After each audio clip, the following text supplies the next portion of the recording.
రాయి పెట్టి గౌరవ ముఖ్యమంత్రి గారి మీద కొట్టగా ఈ ప్రాంతం అంతా కూడా గౌరవ ముఖ్యమంత్రి గారికి దెబ్బ తగలడం, దానికి కుట్లు కూడా పడడం జరిగింది. పక్కనే ఉన్న నాకు కూడా, ముఖ్యమంత్రి గారికి పక్కన ఉన్న నాకు కూడా ఆ రాయి నా కంటికి తగలడం, దాదాపు కళ్ళలో చాలా వరకు ఇబ్బంది కలిగే విధంగా ఇప్పటికి వారం రోజులైనా కానీ ఇబ్బంది పరిస్థితి మీరందరూ కూడా చూస్తున్నారు. వీటి మీద రకరకాలుగా తెలుగుదేశం నాయకులు ఇష్టం వచ్చినట్టు సోషల్ మీడియాలో కానీ వాళ్ళకున్న ఎల్లో మీడియాలో కానీ దుష్ప్రచారాలు, కోడికత్తి గులకరాయి అని చెప్పని, చాలా బాధాకరం. ఇది చాలా బాధాకరం. మీకు మీరే కొట్టించుకున్నారు సానుభూతి కోసం అని చెప్పని. మీరు జగన్మోహన్ రెడ్డి గారు సిద్ధం సభల నుంచి చూడండి ఒకసారి, జన సముద్రం ఏ విధంగా వస్తుందో.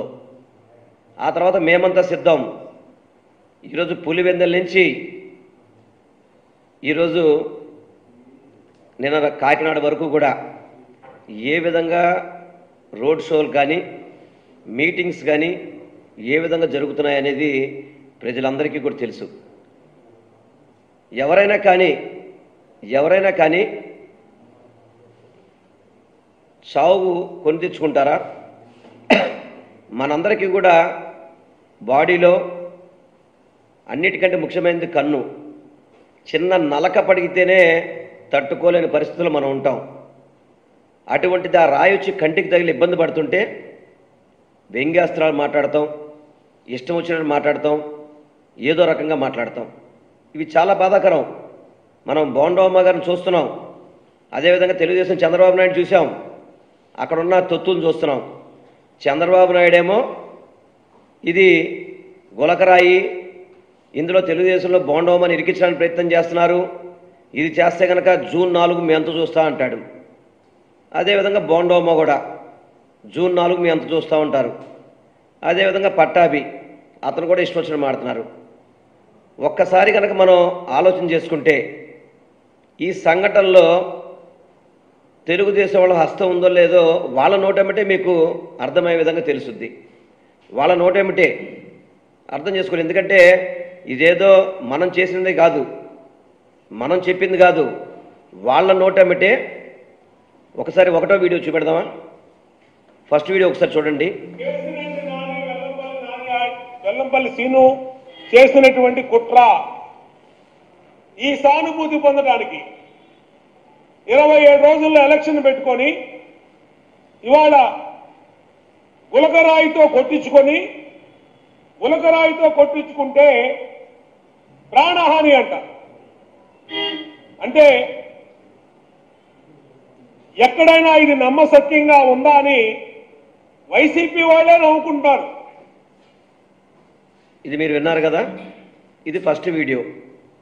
ఇది ఈ కుట్ర నేనును కేశినేని నాని గారు విజయవాడ పశ్చిమ నియోజకవర్గంలో రౌడీ షీటలు తీసుకొచ్చుకొని మాకు మేమే దాడి చేసుకున్నామని చెప్పని గౌరవ మాజీ శాసనసభ్యులు బోండమ్మ గారు మాట్లాడిన మాటలు.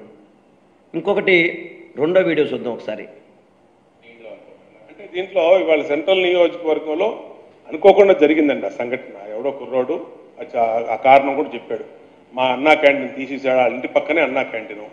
మాకు 300 ఇస్తామని కిరాయి 300 ఇవ్వకుండా మమ్మల్ని రోడ్డు మీద వదిలేశారు. వాళ్ళ అమ్మకు 200 ఇస్తామని 200 ఇవ్వలా, ఎవడు వెళ్ళిపోయాడు అని చెప్పి బాధతో ఆ కోపంతో చీకట్లో రాయి ఇసిరాడు. అది దురదృష్టవశాత్తు సీఎంకి తగిలింది. అంతే తప్పితే గురి చూసి ఇరసటానికి అదేమి చిన్న విషయం కాదు. ఎందుకు టార్గెట్ చేస్తున్నారు? సెంట్రల్ నియోజకవర్గంలో ఇన్సిడెంట్ జరిగింది కాబట్టి వాళ్ళకు ఒక అవకాశం వచ్చినట్టుగా భావిస్తూ ఉన్నారు. కానీ దీంట్లో వాస్తవాలు ఉంటాయి, ఎవిడెన్స్లు ఉంటాయి. ఇది ఎటువంటి పరిస్థితుల్లో ఎవరైతే కేసు బుక్ చేశారో, కేసు పెట్టించారో, కేసు దీంట్లో ఇన్వెస్టిగేషన్ చేస్తున్నారో అందరూ కూడా జూన్ 4వ తారీఖు తర్వాత నా పేరు కనుక ఇన్వాల్వ్ చేస్తే ఖచ్చితంగా వాళ్ళందరూ కూడా కేసుల్లో ఇరుక్కుంటారు. రాజకీయ లబ్ధి కోసం ఇది చూశారు కదా మీరు. ఫస్ట్ వీడియోలో ఏమో నేను కేశినేని నాని గారు మేమే కొట్టించామని చెప్పాడు.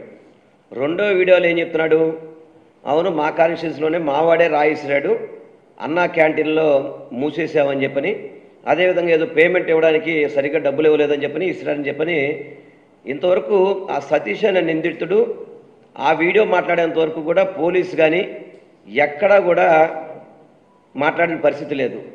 వాళ్ళకి ఆ విధంగా మరి సతీష్ ఏ విధంగా వాళ్ళకి తెలియపరిచాడు, బోండోమాకి అన్నా క్యాంటీన్లే అక్కడ మూసేసాం కాబట్టి కొట్టాడని సంగతి బోండోమా ఎలా చెప్తున్నాడు దాన్ని అంటే సతీష్తో ముందు పరిచయం ఉండాలి, లేకపోతే అదే సతీష్ని ఇతను ఇన్ఫ్లుయెన్స్ చేసి ఉండాలి. అలా 2 మాటలు పెట్టినాడు. 3వ మాట గొలకరాయి అన్నాడు. 4వ మాట కాలుకు దెబ్బ తగిలితే కన్ను కట్టుకున్నాడు వెల్లంపల్లి అని చెప్పి చెప్తున్నాడు. సిగ్గు శర ఉండాలి బోండోమాకి, సిగ్గు శర ఉండాలి. ఈరోజు మీడియాలో ఇష్టం వచ్చినట్టు ఉద్రేకంగా మాడిపోతున్నాడు. పచ్చి తాగుపోతూ తాగేసి ఇష్టం వచ్చినట్టు మాడుతున్నాడు. ఇప్పుడు ఆపరేషన్ లేకుండానే మోకాళ్లకు ప్లాస్మా ట్రీట్మెంట్. మీ ఆర్థోపెడిక్ సమస్యలన్నిటికీ రోబోటిక్ టెక్నాలజీ ద్వారా తక్కువ ఖర్చుతో శాశ్వత పరిష్కారం. Free consultation. ప్రతి ట్రీట్మెంట్ పై 20% డిస్కౌంట్. ఈ ఆఫర్ కొద్ది రోజులు మాత్రమే. త్వరపడండి. V9 hospitals 9281465842.